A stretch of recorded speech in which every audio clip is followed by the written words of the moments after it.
पत्रकारांना मारण्याची देखील धमकी दिली.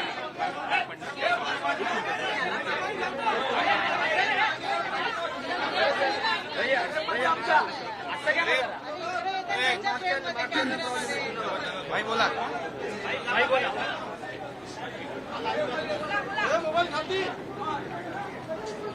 अरे म्हणजे मी या सगळ्या प्रकाराची माहिती घेतो, सविस्तर माहिती घेतो आणि मी तुमच्याशी सविस्तर बोलेनच. परंतु संजय दिना पाटील खासदारांची माझी चर्चा झाली, मी त्यांच्याशी बोललो.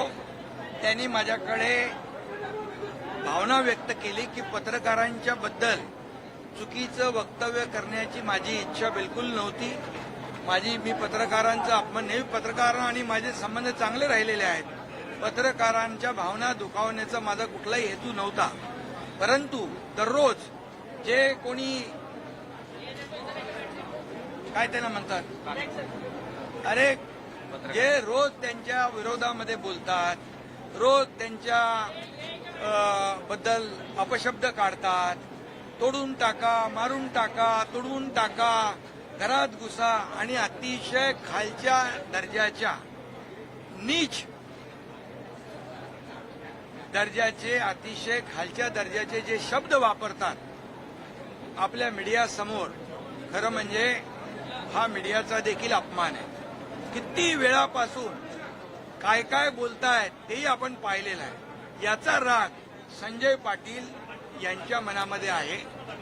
त्या पत्रकारांच्या बाबतीमध्ये त्यांच्या मनामध्ये कुठलाही राग नाही आणि पत्रकारांच्या बाबतीमध्ये अशा प्रकारचं वक्तव्य कधी आम्ही कोणी लोकप्रतिनिधींनी करूही नये.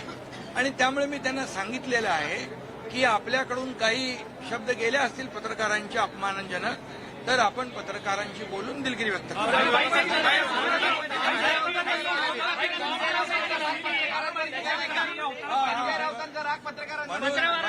म्हणून मी सांगतो, त्यांनी तशीच भावना व्यक्त केलेली आहे. तर मी आपल्याला एवढंच सांगतो की जे लोक आता संजय दिना पाटील यांनी माझ्याजवळ भावना व्यक्त केल्या, पत्रकारांचा अपमान मला करायचा नव्हता बिलकुल, परंतु जे दररोज त्यांच्या विरोधामध्ये जे वक्तव्य करताय, त्यांच्या घरातल्या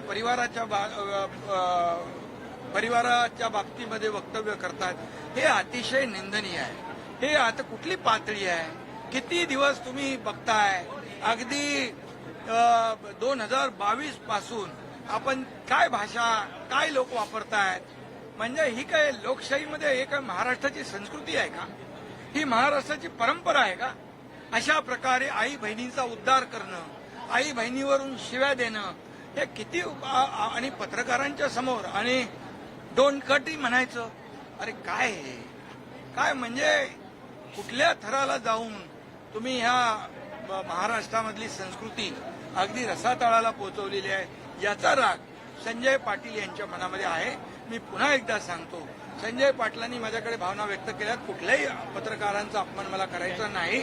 आणि त्यांना या बाबतीमध्ये माझ्याकडून काही बोलणं अनावधानाने झालं असेल तर मी बिलकुल दिलगिरी व्यक्त करेन. अशा प्रकारचा माझी आणि त्यांची चर्चा झाली. आणि मी स्वतः सांगतो की पत्रकारांच्या बाबतीमध्ये कधीही लोकप्रतिनिधी असेल, आमचा विषय असेल, आपला पक्ष असेल, तर कधी कुठल्याही प्रकारचा अपमान, पत्रकार आणि लोकप्रतिनिधी हे आपण दररोज एक दुसऱ्याला पूरक आहोत. त्यामुळे मी आपल्याला सांगतो, अशा प्रकारची भावना आमच्या कुठल्याही माणसाची नाही.